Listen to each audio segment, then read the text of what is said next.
Hi everyone, मेरा नाम David है और आज हम एक और भयानक केस के बारे में बात करने वाले हैं। मई 2025 इंदौर का एक नया शादीशुदा कपल हनीमून मनाने के लिए मेघालय जाता है। परिवार वालों के लिए यह ट्रिप खुशियों से भरी एक नई शुरुआत थी। घर में शादी की तस्वीरें अभी भी लोगों के व्हाट्सएप स्टेटस पर लगी हुई थी। हाथों की मेहंदी भी पूरी तरीके से फीकी नहीं पड़ी थी और दोनों के भविष्य को लेकर परिवार ने ना जाने कितने सपने सजाए थे, लेकिन किसी को अंदाजा नहीं था कि यही हनीमून ट्रिप कुछ दिनों बाद पूरे देश में सुर्खियां बनने वाली है। मेघालय की खूबसूरत वादियां, ऊंचे पहाड़, घने जंगल और हजारों फीट गहरी खाइयां, इन शांत दिखने वाली जगहों के बीच अचानक एक ऐसी मिस्टीरियस कहानी पैदा होने वाली थी जो पुलिस की रातों की नींद हराम करने वाली थी।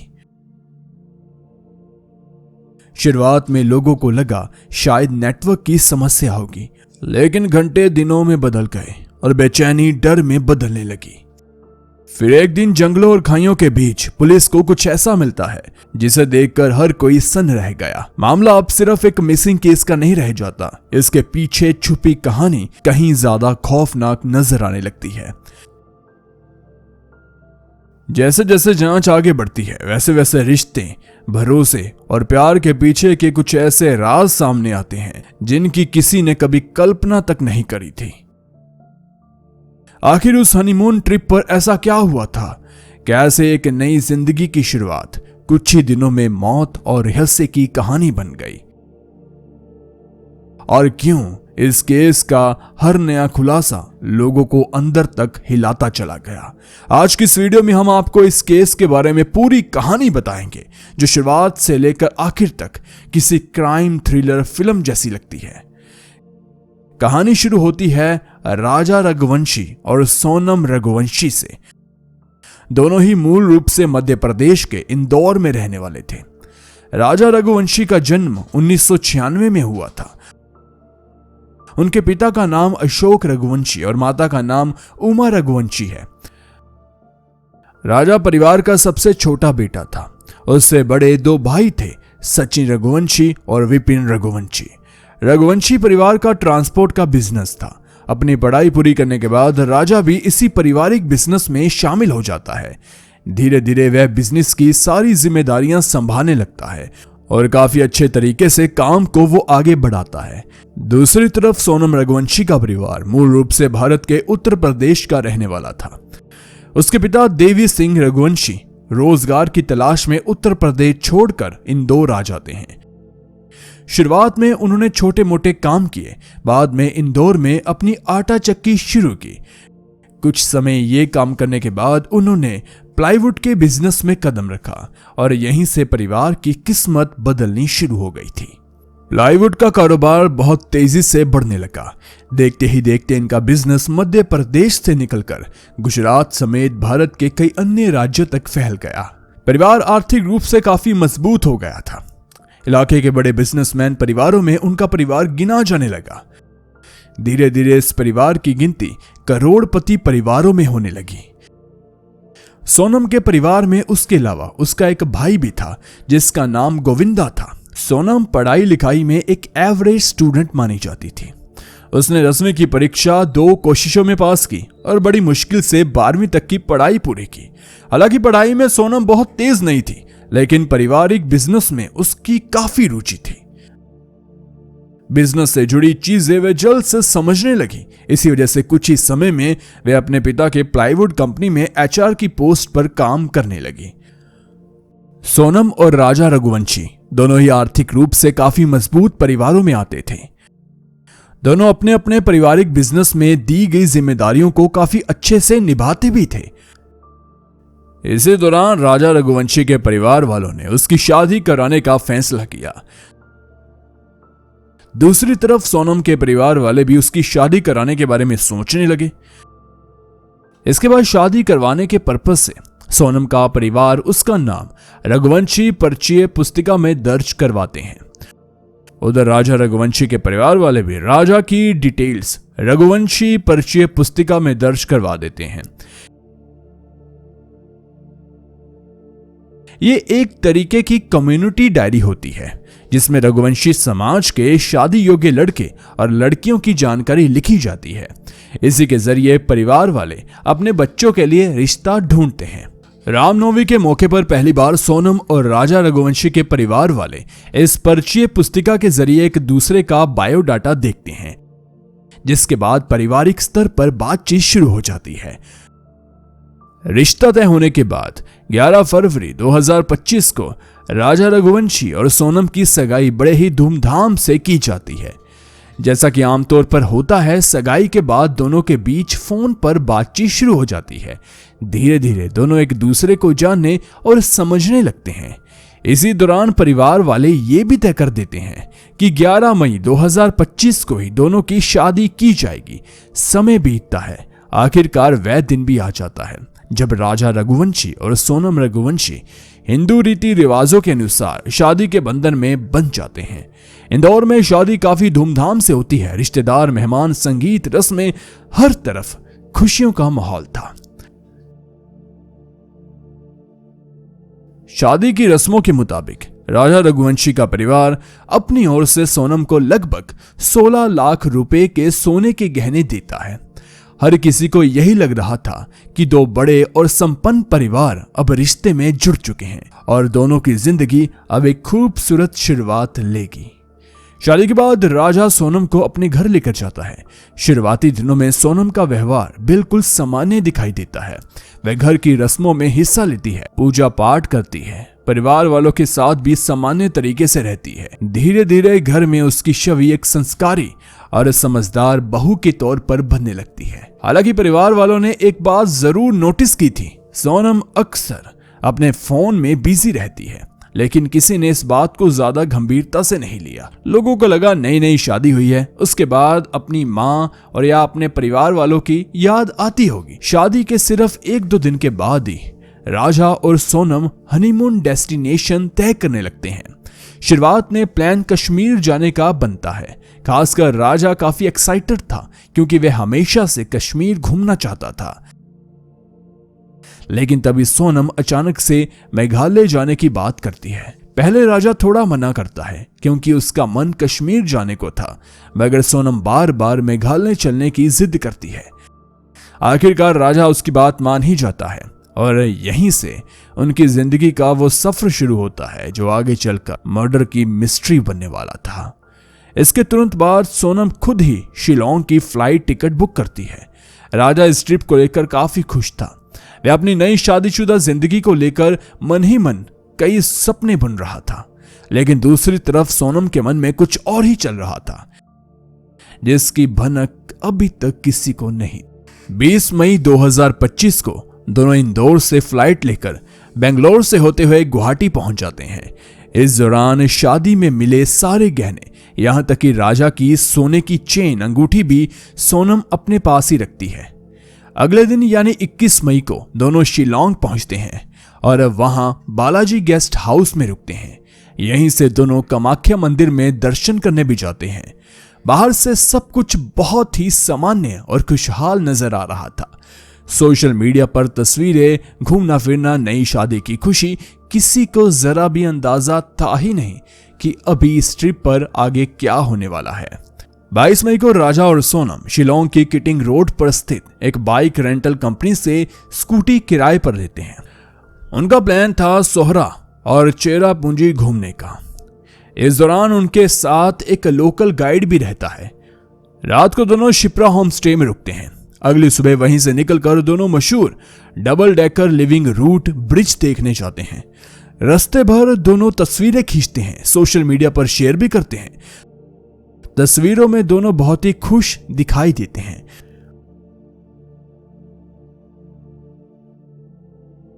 अब तारीख आती है 23 मई 2025, वही दिन जिसने इस पूरे केस को हमेशा के लिए बदल दिया। सुबह लगभग 5:30 बजे सोनम और राजा अपने गेस्ट हाउस से निकलते हैं। उनका प्लान था वेई स्वाडोंग वाटरफॉल तक ट्रैकिंग करना। दोनों किराए की स्कूटी से वाटरफॉल के पार्किंग एरिया तक पहुंचते हैं और वहां से पैदल ट्रैकिंग शुरू कर देते हैं। ये जगह दिखने में जितनी खूबसूरत थी उतनी ही सुनसान भी थी। बताया जाता है कि सोनम ने ही यहाँ की प्राकृतिक खूबसूरती देखने की इच्छा जताई थी। इसलिए राजा भी यहां आने के लिए तैयार हो जाता है। वाटरफॉल तक पहुंचने के लिए करीब 3000 सीढ़ियां चढ़नी पड़ती है। लगातार ट्रैकिंग करते हुए दोनों आगे बढ़ते रहते हैं। इसी दौरान लगभग 12:30 बज जाते हैं और सोनम अपनी सास उमा रघुवंशी को फोन करती है। वह बताती है कि दोनों वाटरफॉल की ट्रैकिंग कर रहे हैं और लगातार सीढ़ियां चढ़ने की वजह से वे काफी थक गई है।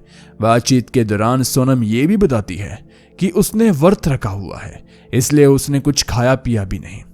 राजा की मां उसे अपना ध्यान रखने के लिए कहती है और कुछ देर बाद फोन काट दिया जाता है। करीब 1:43 बजे सोनम अपनी मां को भी फोन करती है और ट्रैकिंग के बारे में बताती है। दोनों के बीच थोड़ी देर सामान्य बातचीत होती है, जिसके बाद फोन काट दिया जाता है। इसके कुछ समय बाद राजा रघुवंशी के सोशल मीडिया अकाउंट पर सोनम के साथ एक तस्वीर पोस्ट की जाती है। फोटो में दोनों बिल्कुल खुश नजर आ रहे थे। यह आखिरी बार था जब इस ट्रिप पर सोनम की किसी से बातचीत हुई हो। इसके बाद दोनों के परिवार वाले कई बार राजा और सोनम से संपर्क करने की कोशिश करते हैं, लेकिन दोनों के मोबाइल लगातार स्विच ऑफ आ रहे थे। शुरुआत में लोगों को लगता है कि शायद जंगल और पहाड़ी इलाके में नेटवर्क की समस्या तो होती है, इसलिए कुछ ज्यादा इस चीज को कोई सीरियस नहीं लेता। परिवार वाले इंतजार करते हैं कि थोड़ी देर में दोनों का फोन लग जाएगा, लेकिन घंटे गुजरते जाते हैं। फिर पूरा दिन निकल जाता है और दोनों से कोई संपर्क नहीं हो पाता। धीरे धीरे परिवार वालों की चिंता डर में बदलने लगती है। हर संभव तरीके से राजा और सोनम तक पहुंचने की कोशिश भी की जाती है, मगर कोई सफलता नहीं मिलती। आखिरकार 24 मई को राजा रघुवंशी का भाई विपिन रघुवंशी इंदौर से सीधे शिलोंग के लिए निकलता है। वहां पहुंचते ही वह ईस्ट सहारा पुलिस स्टेशन में राजा और सोनम के गायब होने की रिपोर्ट दर्ज करवाता है। अब यह मामला सिर्फ गुमशुदगी तक सीमित नहीं रह गया था।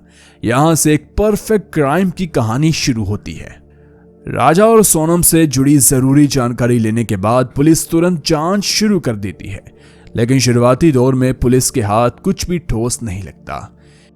यह मामला एक बेहद हाई प्रोफाइल परिवार से जुड़े नवविवाहित कपल के अचानक गायब होने का था, इसलिए पुलिस पर भी काफी दबाव था। दोनों को ढूंढने के लिए वो पूरी ताकत लगा देती है। 24 मई को जांच के दौरान पुलिस को एक कैफे के बाहर राजा की वह स्कूटी लावारिस हालत में मिलती है, लेकिन हैरानी की बात तो ये थी कि वहां आसपास कोई और सुराग नहीं मिलता। अगले ही दिन से यह मामला मीडिया की सुर्खियों में आने लगता है। हर जगह सिर्फ इस हनीमून कपल की चर्चा हो रही थी। मामला इतना बड़ा बन चुका था कि मध्य प्रदेश के मंत्री कैलाश खुद गृह मंत्री अमित शाह को इसकी जानकारी भी देते हैं। वहीं मध्य प्रदेश के मुख्यमंत्री डॉक्टर मोहन यादव भी मेघालय के मुख्यमंत्री से बात करते हैं और मामले में तेजी से कार्रवाई को मांगते हैं। इसके बाद राजा और सोनम की तलाश के लिए बड़े स्तर पर सर्च ऑपरेशन शुरू किया जाता है। मेघालय पुलिस के साथ साथ एनडीआरएफ और एसडीआरएफ की टीमें भी इस अभियान में शामिल हो जाती हैं।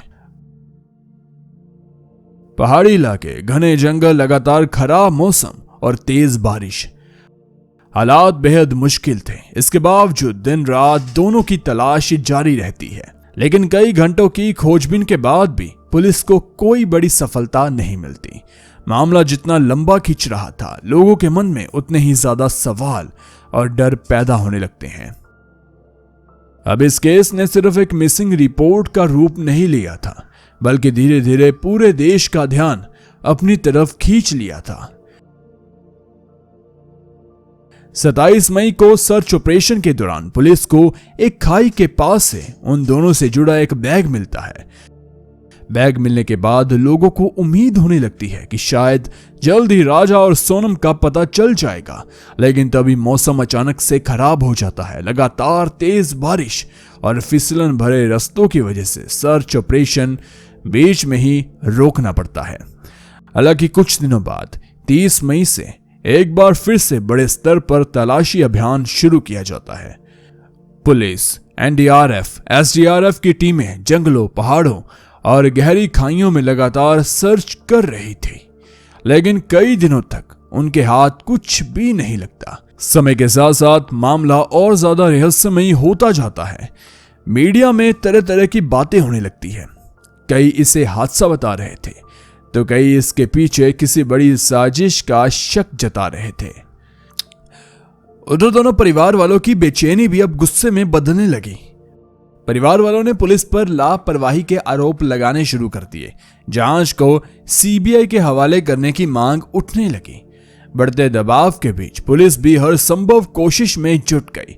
अब सर्च ऑपरेशन में ड्रोन कैमरे का इस्तेमाल भी शुरू किया जाने लगा ताकि उन खतरनाक इलाकों को भी खंगाला जा सके जहां इंसानों का पहुंचना बहुत मुश्किल है। फाइनली 2 जून 2025 को इस केस में पुलिस को पहली बड़ी सफलता मिलती है। ड्रोन कैमरे से की जा रही सर्चिंग के दौरान एक गहरी खाई में एक शव दिखाई देता है। 150 से 200 फीट नीचे पड़ा हुआ था। काफी मशक्कत के बाद रेस्क्यू टीम शव को बाहर निकालती है। हाथ पर बने टैटू और पहनी हुई स्मार्ट वॉच की मदद से इस शव की पहचान राजा रघुवंशी के रूप में होती है। इस पहचान की पुष्टि खुद राजा के बड़े भाई ने की। राजा का शव मिलने के बाद पूरे मामले ने और भी ज्यादा भव्य रूप ले लिया था। हालांकि सोनम अब भी लापता थी। शुरुआत में लोगों को लगा कि शायद दोनों किसी लूटपाट या हिंसक वारदात का शिकार हुए होंगे। कई लोगों ने अंदाजा लगाया कि हमला करने वालों ने राजा की हत्या कर दी और सोनम को किडनैप कर अपने साथ ले गया। वहीं कुछ लोगों का मानना था कि शायद दोनों किसी हादसे का शिकार हो गए होंगे और सोनम का शव अभी भी आसपास कहीं पर मौजूद हो सकता है। इस शक के आधार पर पुलिस उस पूरे इलाके की और ज्यादा बारीकी से तलाशी करती है, लेकिन सोनम का कहीं भी कोई भी सुराग नहीं मिलता। अब इस पूरे केस में सबकी निगाहें पोस्टमार्टम रिपोर्ट पर टिकी हुई थी, क्योंकि राजा की मौत आखिर कैसे हुई इसका जवाब मिलते ही इस रहस्य की कई परतें खुलने वाली थी। राजा के शव को पोस्टमार्टम के लिए शिलोंग के north eastern Indira Gandhi regional institute of health and medical science भेजा जाता है, लेकिन वहां से जो भी रिपोर्ट सामने आई उसे देखकर हर कोई सन्न रह गया। पोस्टमार्टम रिपोर्ट में साफ लिखा होता है, राजा की मौत किसी हादसे से नहीं बल्कि सर पर धारदार हथियार के किए बेरहम हमले से हुई है। रिपोर्ट के मुताबिक पहले सामने की तरफ से और फिर पीछे की तरफ से वार किया गया था। हमला इतना खतरनाक था कि राजा की खोपड़ी टूट गई। यह खुलासा होते ही पूरा मामला अचानक से एक मिसिंग केस से सीधे मर्डर मिस्ट्री में बदल जाता है। अब यह साफ हो चुका था, राजा और सोनम के साथ कोई साधारण हादसा नहीं हुआ था, बल्कि इसके पीछे एक सोची समझी साजिश छुपी हुई थी। और सबसे पहला शक सोनम पर ही जाने लगता है। पुलिस तुरंत क्राइम सीन से मिले सबूतों को जोड़ना शुरू कर देती है। जांच के दौरान मौके से 2 धारदार हथियार बरामद किए जाते हैं, जिन पर कई फिंगरप्रिंट्स पाए जाते हैं। इसके अलावा वहां से कुछ कपड़े, एक रेनकोट, टूटा हुआ मोबाइल फोन और कई संदिग्ध चीजें भी बरामद होती है। अब पुलिस इस केस की हर छोटी कड़ी को जोड़ने में लग चुकी थी। जांच को आगे बढ़ाते ही अधिकारियों ने उन सभी इलाकों के सीसीटीवी फुटेज खंगालने शुरू किए जहां से सोनम और राजा गुजरे थे। सैकड़ों कैमरा की रिकॉर्डिंग जुटाई जाती है। इसके साथ ही दोनों के कॉल डिटेल्स भी निकाले गए और यहीं से जांच एक बेहद ही अहम सुराग दे देती है। पुलिस को पता चलता है कि पिछले 39 दिनों के अंदर सोनम ने संजय वर्मा नाम के एक व्यक्ति को 239 बार कॉल किया। चौंकाने वाली बात यह थी कि यह बातचीत शादी से पहले भी जारी थी और शादी के बाद भी लगातार होती रही। सिर्फ पिछले कुछ ही दिनों में ही इतनी बड़ी संख्या में हुई कॉल्स ने पुलिस का शक और भी गहरा कर दिया। जांच एजेंसियां तुरंत संजय वर्मा नाम के व्यक्ति की तलाश शुरू करते हैं, लेकिन आगे की जांच में एक और बड़ा खुलासा होता है। पुलिस को पता चलता है कि संजय वर्मा नाम का कोई व्यक्ति असल में मौजूद ही नहीं है। वह नंबर दरअसल राज कुशवाहा नाम के युवक का था। जब पुलिस राज कुशवाहा की बैकग्राउंड खंगालती है तो सामने आता है कि वह सोनम की फैक्ट्री में करीब 20,000 रुपए महीने की नौकरी करता है। इसी बीच सीसीटीवी फुटेज में पुलिस को 3 और संदिग्ध चेहरे दिखाई देते हैं जो लगभग हर लोकेशन पर सोनम के आसपास नजर आ रहे हैं। बाद में उनकी पहचान विशाल, आकाश और आनंद के रूप में होती है। कॉल रिकॉर्डिंग्स और लोकेशन डेटा की जांच में पता चलता है कि ये तीनों लगातार राज कुशवाहा के संपर्क में थे। अब तक सामने आ चुके सबूतों ने पुलिस के शक को लगभग यकीन में बदल दिया था। जांच एजेंसियों को साफ लगने लगा था कि राजा रघुवंशी की हत्या के पीछे कोई ना कोई बड़ी साजिश है। सोनम उसका अहम हिस्सा हो सकती है। इसके बाद पुलिस और सोनम और बाकी संदिग्धों को पकड़ने के लिए दिन रात छापेमारी शुरू कर दी जाती है, लेकिन इसके बावजूद पुलिस को कोई भी सफलता नहीं मिलती। इस हाई प्रोफाइल केस की जांच अब कई राज्यों तक फैल चुकी थी। मेघालय पुलिस के साथ साथ मध्य प्रदेश, उत्तर प्रदेश की पुलिस भी इस इन्वेस्टिगेशन में शामिल हो चुकी थी। कई टीमें लगातार सोनम और बाकी संदिग्धों की तलाश में जुटी हुई थी, लेकिन इसके बावजूद कई दिनों तक पुलिस के हाथ खाली रहते हैं। हालांकि सोनम पुलिस की पकड़ से दूर जरूर थी, लेकिन जांच एजेंसियां लगातार उसकी लोकेशन ट्रैक करने की कोशिश कर रही थी। सबसे बड़ी समस्या ये थी कि सोनम अपना मोबाइल नंबर लगातार स्विच ऑफ रख रही थी। इतना ही नहीं, उसने अपना फोन इस्तेमाल भी लगभग बंद कर दिया था और दूसरे मोबाइल्स के जरिए संपर्क बना रही थी। यही वजह थी कि वह लगातार पुलिस से 2 कदम आगे चल रही थी। राजा रघुवंशी की हत्या के बाद करीब 17 दिनों तक पुलिस और सोनम के बीच जैसे लुका छिपी का खेल चल रहा था, लेकिन आखिरकार 9 जून 2025 की रात इस कहानी में एक नया मोड़ आता है। रात लगभग 1:30 बजे सोनम उत्तर प्रदेश के गाजीपुर में मौजूद एक ढाबे पर पहुंचती है। वहां काम कर रहे एक युवक से मोबाइल मांगकर वे अपने भाई गोविंदा को कॉल करती है। बताया जाता है कि गोविंदा ने ढाबा मालिक से तुरंत पुलिस को सूचना देने के लिए कहा। ढाबे पर मौजूद व्यक्ति पुलिस को फोन करता है और कुछ ही देर बाद पुलिस वहां पहुंच जाती है। इसके बाद सोनम को पुलिस अपने साथ ले जाती है, लेकिन पुलिस की गिरफ्त में आते ही सोनम अपने आप को बेगुनाह साबित करने की कोशिश शुरू कर देती है। वह दावा करती है कि राजा की हत्या के बाद कुछ लोगों ने उसका किडनैप कर लिया और वह किसी तरीके से वहां से बचकर निकली है। लेकिन कहानी यहीं खत्म नहीं होती। असली तूफान तो अब शुरू होने वाला था। सोनम ने पुलिस के सामने खुद को बेगुनाह दिखाने की पूरी कोशिश की। उसने कहा कि कुछ अज्ञात लोगों ने राजा की हत्या करने के बाद उसे अगवा कर लिया और वह किसी तरीके से उनकी कैद से भागकर गाजीपुर के उस ढाबे तक पहुंची। लेकिन पुलिस अब तक उसके बारे में सब कुछ लगभग जान चुकी थी, इसलिए उसकी बातों पर किसी ने आसानी से भरोसा नहीं किया। दरअसल पुलिस को सबसे बड़ा शक तब हुआ जब जांच के दौरान उस गेस्ट हाउस से एक सूटकेस बरामद हुआ जहां राजा और सोनम अपनी ट्रिप के दौरान रुके थे। उस सूटकेस के अंदर सोनम का मंगलसूत्र और शादी की अंगूठी रखी हुई थी। एक नई नवेली शादीशुदा महिला अपने सबसे अहम शादी के प्रतीकों को यूं ही छोड़कर कैसे गायब हो सकती है? यही सवाल पुलिस के शक को और गहरा कर देती है। इसके अलावा क्राइम सीन से मिला रेनकोट भी जांच में बेहद अहम साबित होता है। कई सीसीटीवी फुटेज में सोनम वही रेनकोट पहने दिखाई देती है। जब पुलिस उस रेनकोट की फोरेंसिक जांच करवाती है तो उस पर मिले डीएनए सैंपल सोनम से मैच हो जाते हैं।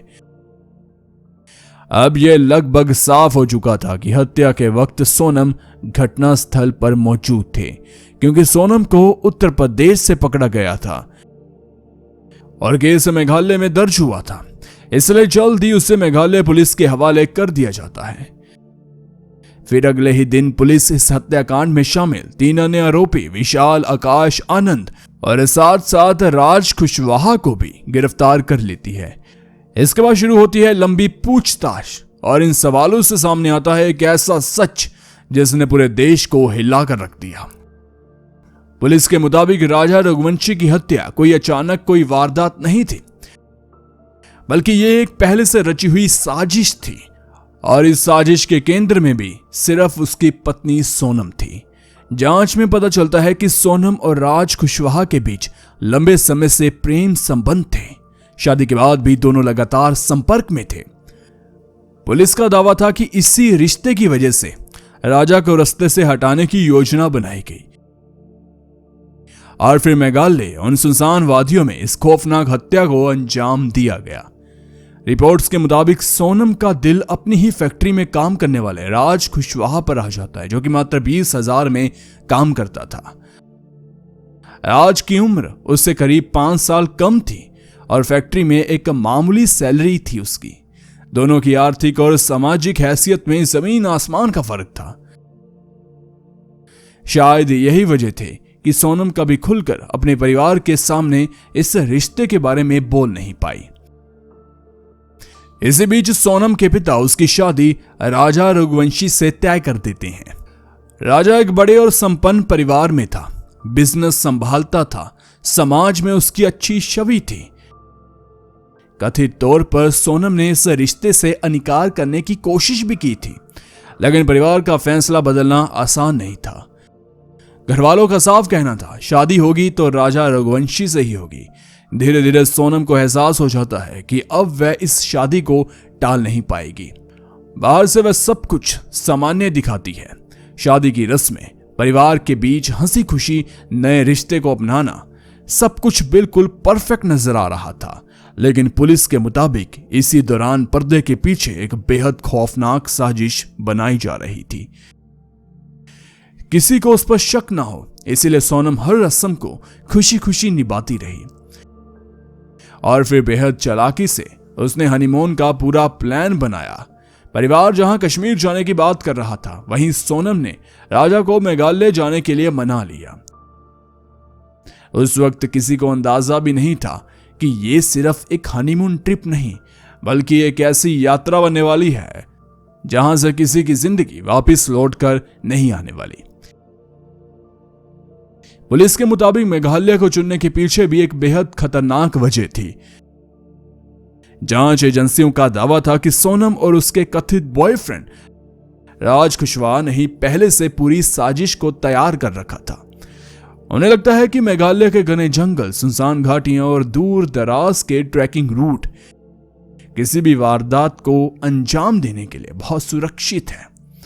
एक तरफ सोनम अपने पति राजा रघुवंशी के साथ हनीमून मनाने के लिए मेघालय पहुंची, वहीं दूसरी तरफ राज कुशवाहा अपने तीनों साथियों विशाल सिंह चौहान, आकाश राजपूत और आनंद कुर्मी को कथित तौर पर इस हत्या को अंजाम देने के लिए तैयार कर चुका था। पुलिस के अनुसार राज खुद मेघालय नहीं आया, लेकिन उसके 3 दोस्त अलग अलग तरीके से वहां पहुंच गए और लगातार सोनम से संपर्क में बने रहे। जांच के मुताबिक सब कुछ पहले से तय प्लान के अनुसार हो रहा था। सोनम राजा को लेकर धीरे धीरे एक ऐसे सुनसान इलाके में पहुंचती है जहां आसपास बहुत कम लोग आते थे।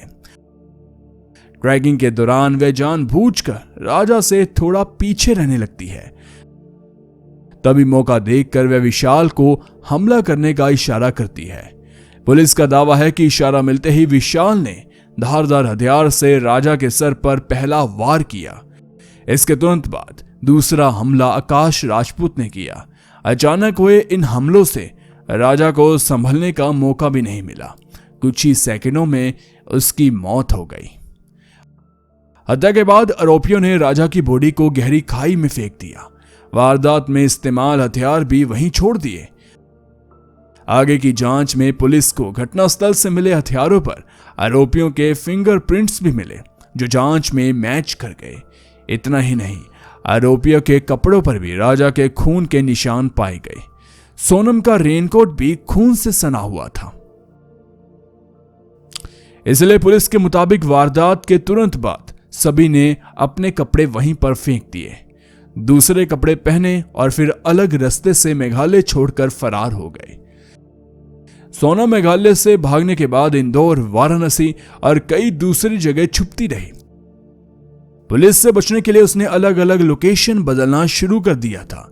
इतना ही नहीं, रिपोर्ट्स के मुताबिक उसने छिपने के लिए किराए पर फ्लैट तक लिया था।